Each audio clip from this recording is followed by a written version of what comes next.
Petite halte à la cuivrerie de Lavour et découverte de la fabrique avec démonstration technique de repoussage sur cuivre.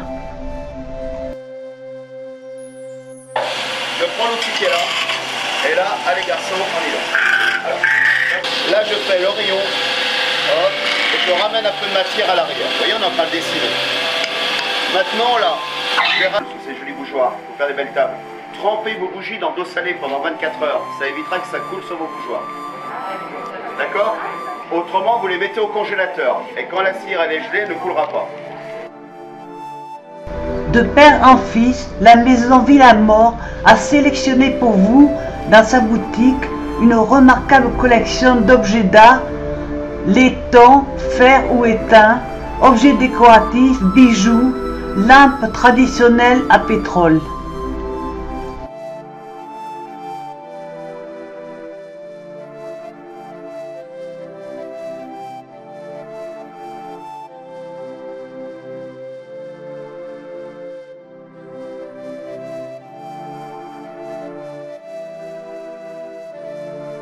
Embarquement sur les quais de Lavour pour une croisière vers Chanaz par le canal de Savière. Voilà le Rhône canalisé depuis 1983, date à laquelle la CNR, autrement dit Compagnie Nationale du Rhône, a effectué ici de gros travaux qui ont consisté à canaliser et détourner le Rhône pour alimenter un barrage hydroélectrique 15 km en aval devant nous. Le barrage de Bruns-Vérignac se trouve tout près de la ville de Belay, qui est aussi la capitale du Bugey. Il y a même le papa qui est là.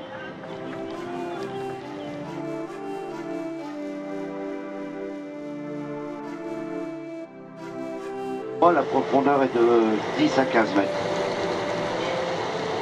Et juste avant le défilé du littoral, c'est le village de Massigneux-de-Rive qu'on aperçoit à l'avant du bateau.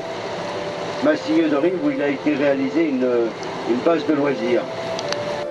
Base de loisirs de Massigneux-de-Rive, donc un lac, une île a été créée pour les oiseaux.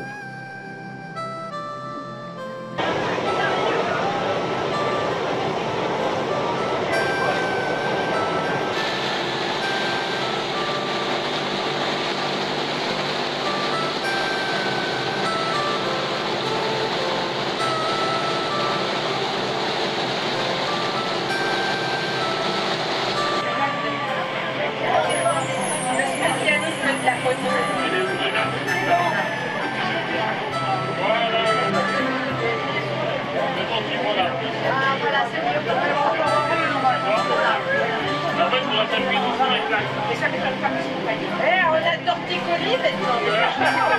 C'est comme les compagnies marseillaises dans la On se trouve dans le département de l'Ain, car c'est à cet quai que s'écoule le fleuve le Rhône.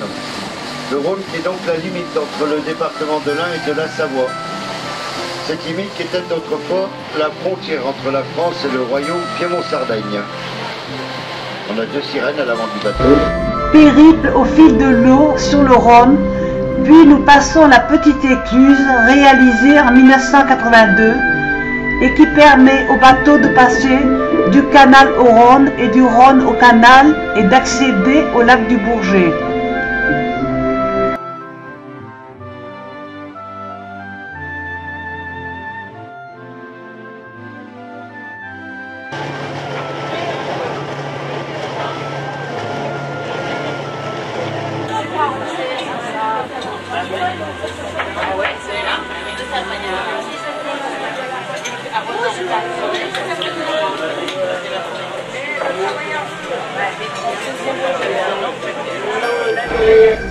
Le lac du Bourget et sur l'avant gauche, la montagne de la Chambotte.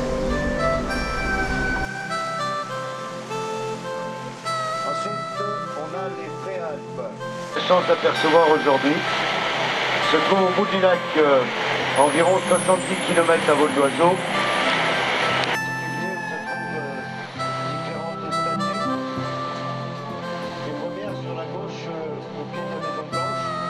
Nous apercevons le château de Châtillon.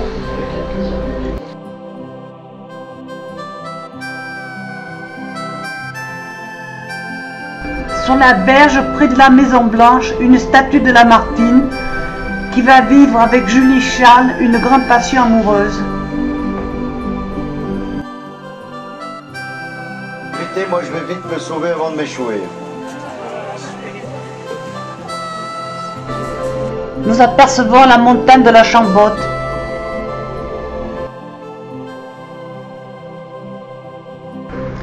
L'abbaye de Hautecombe.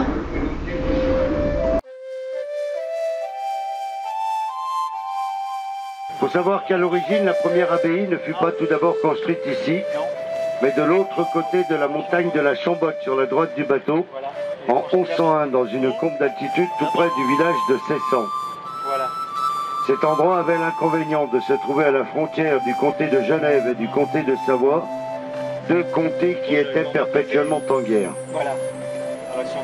Et c'est pour cette raison que les moines cisterciens décidèrent de déménager une trentaine d'années plus tard pour s'installer ici en ce lieu dit le Rocher de Charaille. L'abbaye d'Hautecombe fut entièrement détruite pendant la Révolution française. Il y avait des appartements qu'occupait cette grande dynastie qu'on appelle la Maison de Savoie. Cette dynastie qui a régné sur la Savoie jusqu'en 1860.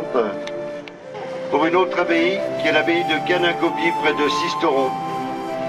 Et depuis, l'abbaye d'Hautecombe est occupée par une communauté religieuse qui est la communauté du Chemin Neuf. Communauté originaire de Lyon, créée en 1975 par un père jésuite.